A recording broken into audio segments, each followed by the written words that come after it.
भगवान अपनी आज वह रात्रि आ गई जिसका गोपियों को वर्षों से इंतजार था। गोपियां सदा भगवान को याद करती थी, काम करती जाएं, मेरा कृष्ण मेरा कन्हैया मेरे कृष्ण याद करती जाएं। भगवान सदा सदा गोपियां भगवान को याद करती थी, सदा गोपियां भगवान को याद करती थी। पर भगवान आज ऐसा भी दिन आया जब भक्त सदा भगवान को याद करता है तो वो दिन जरूर आता है जहां भगवान अपने भक्त को याद करते हो। आज गोपियों के लिए बांसुरी बजाई और आज गोपियों ने याद नहीं किया, आज भगवान ने पुकारा। भगवान पिता रात्रि, वह रात्रि आ गई जिसका गोपियों को इंतजार था वर्षों से। कौन सी? शरदोत्फुल्ल मल्लिका, शरद पूर्णिमा की रात।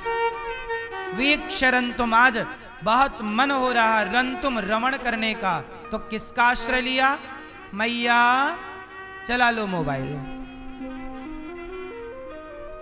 योग माया मुपाश्रिता, योग माया मैया बैठ के सुन लो मेरी मां। सब बैठ जाओ।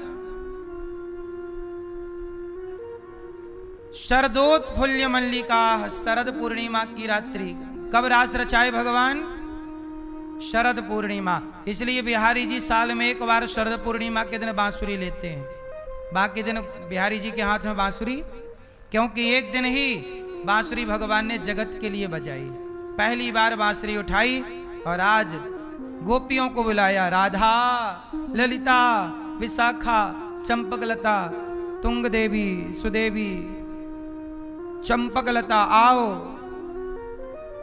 सब गोपियों को बुलाया, आओ सखी आओ आओ। सारी गोपियां काम कर रही हैं गोपियों के लिए। भगवान निशम्य गीतम तदनंग वर्धनम ब्रजश्रियः कृष्ण गृहीत मानसा आजग्मुरन्योन्यमलक्षितोद्यमा सयत्र कांतो जवलोल कुंडला।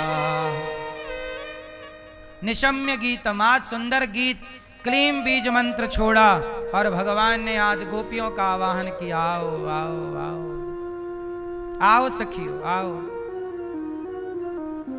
सारी गोपियां काम कर रही थीं। दुहंत्यो भी अयुः काश्चित दोहम हित्वा समुत्सुका। एक सखी गाय दोह रही थी। दुहंत्यो क्या दोह रही थी? गाय। एक सखी गाय दोह रही थी, एक सखी आंखों में काजल लगा रही थी। एक परिवेश यंतस्तद्धित्वा पाययन्त्यः शिशून पया। एक सखी दूध पिला रही थी अपने बच्चे को, और जब दूध पिला रही थी तो बांसुरी सुनाई पड़ी। लीप रही थी आंगन तो बांसुरी सुनाई पड़ी, और जब बांसुरी सुनाई पड़ी तो गोपियों को लगा आज हमारी भक्ति सफल हो गई। जिस प्रभु को हम रोज याद करती, आज उस प्रभु ने हमें याद किया, आज उन्होंने हमें पुकारा। काम धाम छोड़ छोड़ करके दौड़ पड़ी मेरे कृष्ण मेरे कृष्ण। जीवन की सार्थकता है हम जिन्हें भजते हैं वो हमें याद कर लें। आज भगवान ने ऐसे ही किया। ये कथा ये बताती है कि यदि तुम सदा उन्हें याद करोगे तो एक दिन ऐसा आएगा जब वो आपको याद करेंगे। बस आप याद करते रहिए, राम राम रटते रहो जब तक घट में प्राण। कभू तो दीन दयाल के, कभी तो दीन दयाल के भनक पड़ेगी कान। कभी तो सुनाई पड़ेगा उसे कि कोई हमें पुकार रहा है। पुकारते रहो पुकारते रहो, राम राम रटते रहो। कब तक? जब तक घट में प्राण। कभी तो दीन दयाल के, कभी तो परमात्मा दयालु है, कभी तो उसके कान में हमारी आवाज जाएगी, कभी तो सुनेगा। हमारे भगवान बहरे नहीं है। सहस्त्र शीर्षा पुरुखा सहस्त्राक्ष सहस्त्रपात, जिनके हजारों आंख हैं, हजारों कान हैं, हजारों पांव हैं, वो भगवान है। ठीक है।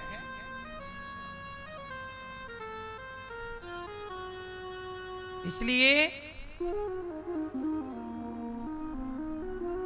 भगवान के लिए आज गोपियों ने धन्यवाद दिया कि प्रभु आज आपने पुकारा। दौड़ रही हैं गोपियां, बच्चा पी रहा है दूध, छोड़ दिया गोपी ने, दौड़ पड़ी मेरे कृष्ण मेरे कृष्ण मेरे कृष्ण। अब मुझे आप लोग जरा बताओ एक बात, गोपियां सब छोड़कर, अच्छा एक बात और बताएं, बांसुरी जब बजाई भगवान ने तो गोपियों ने सुनी, पर उन्हीं गोपियों ने सुनी जिन गोपियों को भगवान सुनवाना। आप भी कथा सुनने आए हैं, पर सुनेगा वही जैसे भगवान सुनवाना चाहेंगे, वरना कई लोग नहीं आ पाते, कुछ आके भी प्रपंच में उलझ जाते हैं, पंचायत को सो जाते हैं, नहीं सुनवाना चाहेंगे तो नींद आ जाएगी, बातें चालू हो जाएंगी। इसलिए गोपियों ने सब कुछ छोड़ दिया, मेरे कृष्ण दौड़ रहे हैं। और जब गोपियां दौड़ी तो देखिएगा कितनी बढ़िया बात है। दुस्सह प्रेष्ठ विरह तीव्र ताप धुता सुभा। गोपियों के अंदर भगवान से मिलने की तीव्र वेदना से उनके हृदय में इतनी व्यथा, इतनी जलन उत्पन्न हुई, विरह की अग्नि जली कि उनके जितने भी शुभ अशुभ संस्कार थे सब जल के समाप्त हो गए, लेश मात्र अवशेष अब ना बचा। और तुरंत ध्यान लग गया गोपियों का, जितने भी। अब मैं आपको यहां एक बात समझा दूं कि भगवान को पाना चाहते हो तो दो चीजें मिटानी पड़ेंगी। क्या? पाप और पुण्य। पाप भी बंधन है और पुण्य भी बंधन है। कैसे? सारे लोग क्या चाहते हैं? पुण्य। पर पुण्य भी अच्छा है, पर मैं आपको यहां बहुत क्लियर जब समझा दूंगा तब आपको यह बात समझ में आएगी, नहीं तो नहीं आएगी। पाप तो बुरा है, पर भक्तों को ना पुण्य भी बुरा है। कैसे? यदि मैंने पाप किया, ध्यान से सुनना, नहीं सुनोगे तो आपको कुछ और समझ में आ जाएगा। कहना हम कुछ चाह रहे हैं, आप समझ कुछ और लोगे यदि पूरी बात नहीं सुनी ध्यान से। तो यदि मैंने पाप किया है तो मुझे पाप भोगने कहां आना पड़ेगा? जोर से, मृत्यु लोक में आना, फिर आना पड़ेगा। मैंने पाप किया तो मुझे आना पड़ेगा। अच्छा, मैंने पुण्य किया है तो पुण्य भोगने कहां आना पड़ेगा? फिर से मुझे मृत्यु लोक में आना पड़ेगा। मैंने पुण्य किया है तो मुझे सुख मिलेगा ना। सोने की चम्मच में दूध पीते हुए बच्चे को आपने देखा, पुण्यात्मा है तब ना सोने के झूले में झूला झूलता, नहीं तो आदमी को तो लकड़ी का झूला नसीब नहीं होता। बोलो हाँ। तो पाप करोगे तो भी पाप का फल दुख भोगने आओगे, और पुण्य करोगे तो पुण्य का फल सुख भोगने आओगे। मतलब दोनों परिस्थिति में आना कहां पड़ेगा? बोलो यहां। तो दोनों ही आपको यहां लाके पटकेंगे। पाप भी पटकेगा तो पाप पटकेगा तो दुखी बना के पटकेगा, और पुण्य पटकेगा तो सुखी बना के। आप सुखी हैं तो आप पुण्यात्मा हैं, और आप दुखी हैं तो आपके पाप हैं जो भोगना पड़ रहा। तो दोनों ही परिस्थिति में आपको आना यही है। लेकिन मैं चाहता हूं कि यहां ना आऊं। मोक्ष पाना है ना, हम बात मोक्ष की करें तो मोक्ष पाने के लिए क्या करना पड़ेगा? क्योंकि पाप हमने, या तो आपने पाप किए होंगे या तो आपने पुण्य किए होंगे। तीसरा आप क्या करते हो? या तो आपने पाप किए होंगे, किसी की हत्या की होगी, झूठ बोला होगा, या तो आप पुण्य किए होंगे, किसी को भोजन कराया होगा, सच बोला होगा, दया की होगी, पुण्य। या तो आप पापी होंगे या तो आप पुण्यात्मा होंगे, या तो मिक्स होंगे, दोनों होंगे। चलो दोनों हम अलग अलग भी कर लें, छन्नी से छान के पाप अलग कर लें, पुण्य, तो भी निकलेगा तो पाप और पुण्य ही। लेकिन इस दोनों से आपको आना यही पड़ेगा। अब मोक्ष कैसे मिलेगा? अब बता, मोक्ष पाना है तो क्या करें? जोर से, जोर से। मोक्ष पाने के लिए क्या करना पड़ेगा? आप बताओ, आप बताओ। भक्ति। भक्ति करोगे तो पुण्य होगा। चकाचक बढ़िया सुंदर ब्रांडेड पति मिल जाएगा, ब्रांडेड छोरा मिलेगा, ब्रांडेड पत्नी, ब्रांडेड पति, ब्रांडेड बेटा, ब्रांडेड बेटी। पाप करोगे तो चाइना मॉडल मिलेगा पति, चाइना मॉडल पत्नी। भाग गई मैं मायके चली जाऊंगी, तुम देखते रही हो। ये सब चाइना मॉडल है। भाग पता कब बिगड़ जाए पता नहीं। बोलो हाँ। अब बताओ, मोक्ष पाना है तो क्या करें? क्या करें? हैं? क्या करो? नाम जप। नाम जप करोगे सही है।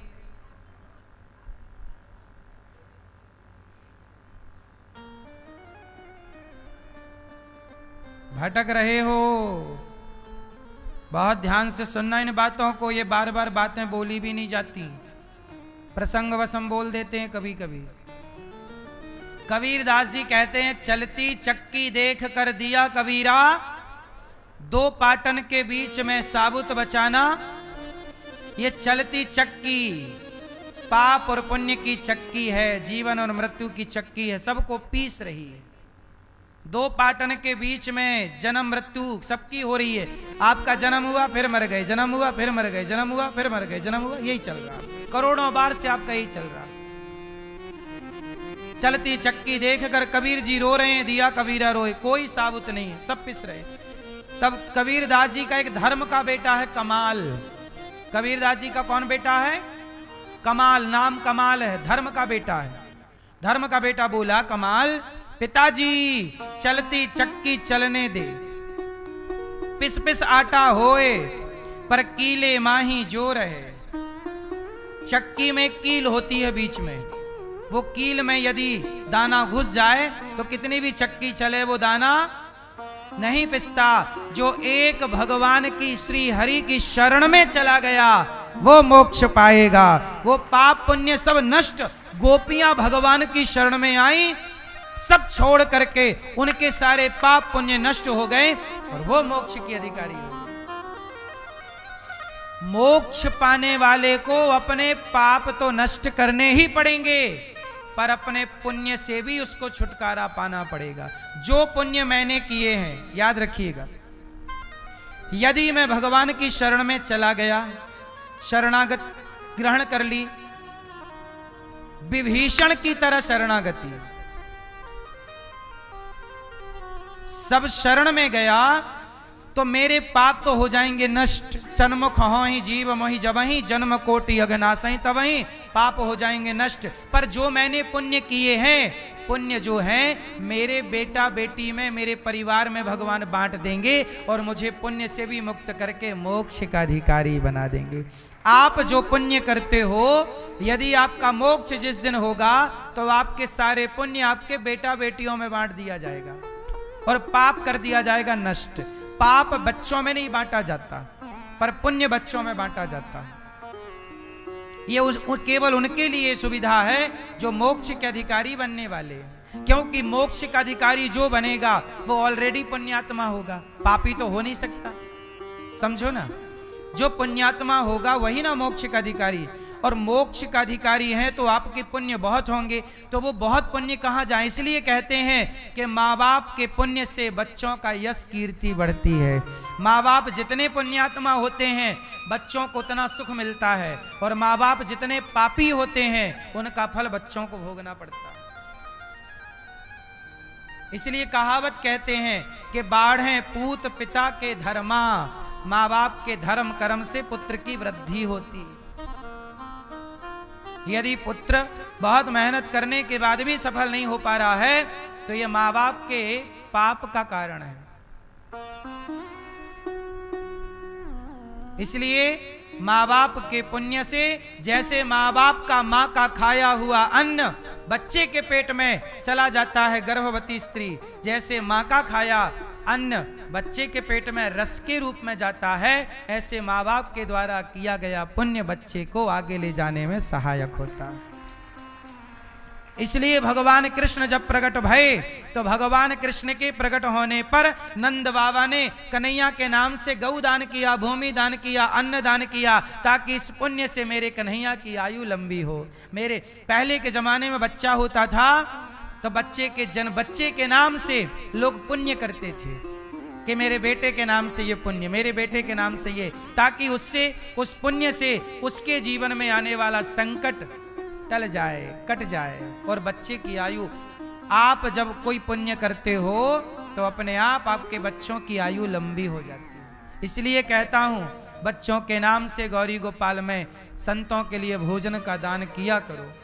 हजारों संत यहाँ भोजन करते हैं। वृद्ध माताएं 309 वृद्ध माताएं रहती हैं, उन माओं को बच्चों के नाम से भोजन कराया करो। अन्नदान करोगे निश्चित ही आपके बच्चों को भी, आपके पितरों को भी उसका फल प्राप्त होगा। हजारों साधु संत यहाँ रोज आते हैं। एक दिन की सेवा आप भी अपने बेटा बेटी के नाम से करते रहना चाहिए। जब आप अन्नदान करते हैं तो साधु जन अन्न खाकर के जब वो भोग लगाते हैं और आपकी रोटी खाकर के नाम जप करते हैं, भजन, तो उसका पुण्य आपको। आज भी बहुत सारे लोगों ने, किसी ने अपने माता पिता की पुण्यतिथि पे इस पितृपक्ष में उन्होंने अन्नदान किया, तो किसी ने बच्चे के जन्मदिन पर किया। तो आप लोग भी जो आपको अच्छा लगे वो करिएगा। तो गोपियों के सारे पाप नष्ट हो गए और गोपियां जब गईं तब भगवान ने कहा स्वागतम वो महाभागा प्रियम किम करवाणि वह।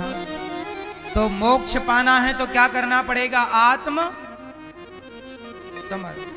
सब कुछ प्रभु आपका। एक दिन हमने बताया ना कथा में, प्रभु सब आपका, परिवार आपका, व्यापार आप, जो व्यक्ति ये मान लेता है सब आपका, वो व्यक्ति हर पाप पुण्य से बचा है, सब आपका है। जो ये मानता है कि मेरा, ये मेरा, ये मेरा, वो पाप पुण्य खुद करेगा। जो ये मान लेगा प्रभु सब आपका, वो पाप पुण्य से बच जाएगा। जो पाप पुण्य से बचा, ईश्वर की शरण में गया, वो मोक्ष। वरना चक्कर लगाते रहो यहाँ जन्म मृत्यु का, पुनरपि जननम पुनरपि मरणम।